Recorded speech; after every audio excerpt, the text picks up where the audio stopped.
In terms of what women should expect after they have delivered their baby, I think we can think about very short term and symptoms. The vast majority of women find that their symptoms get much better very quickly. And I think this is very important for the women who have extremely bad itch. Some women are so distressed by this, and the good news is almost all women find it improves markedly after delivery, so they feel a lot better. Then the next question is what happens to their liver tests and the high bile acids. Again, for the vast majority of women, they get better. So that's good again. Then we have to think about longer term health. And this is variable in a sense. I can tell you a few definitive pieces of information. From the genetic studies that we performed on women with bile acids above 40 and with onset of disease below 33 weeks, we found that about 1 in 4 of them has a genetic cause to be susceptible to ICP. Now, I think it's very likely that this group include quite a number of women who are more at risk of drug-induced cholestasis, particularly if they're given antibiotics or 1 or 2 other drugs.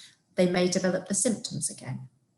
Now, of course, this doesn't mean they should not take antibiotics, but they should be aware that they may develop cholestasis if they do, similarly with the combined oral contraceptive, and their clinician should be aware. So women definitely should be aware of this. There is also a literature that shows that some women who have had ICP are at increased risk of other diseases of the liver and the biliary tract, including the gallbladder, in later life. So about 25% of women are likely to have gallstones at some point in their life, and they'll have a higher risk of this than women who have not had ICP. There are other conditions they also have an increased risk of, not to such a great degree, but there are some women who are more at risk of scarring of the liver, and certainly they should be screened to know that this isn't happening, or of a number of other conditions. There are conditions such as hepatitis C, which I suspect some women may have before they become pregnant, but pregnancy causes them to develop cholestatic symptoms and maybe as an opportunity to be diagnosed. And the same with some autoimmune conditions where the body makes antibodies to the liver.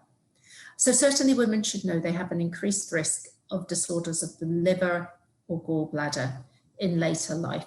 Now, many women won't, but women with ICP have an increased risk, and I think they should definitely be checked after delivery to make sure that all the blood tests have gone back to normal.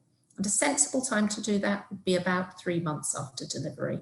If everything's gone back to normal, that's much more encouraging.